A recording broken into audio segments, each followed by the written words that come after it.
Дами и господа, представяме патриарха на българската литература Иван Вазов.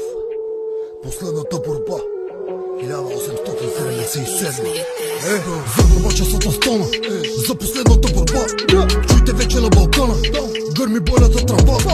Епет века що теглихме, но да теглим вече не щем. Ако роби се родихме, болни и щем да умрем. Там под знамето народно с враговете да се бием. Дор България свободна, най-подире придобием. С мъките нашето племе доста вълнува светът. Нека подвизи големи да се чуем този път. Заради жертви време дойде, дом живот да не жалеем. Злато трябва да дадеме, кръв ли трябва ще се лее. Там под знамето народно с враговете да се бием. Дор България свободна, най-подире придобием. Смърт, огън, борба жестока, нищо нас не ни страши.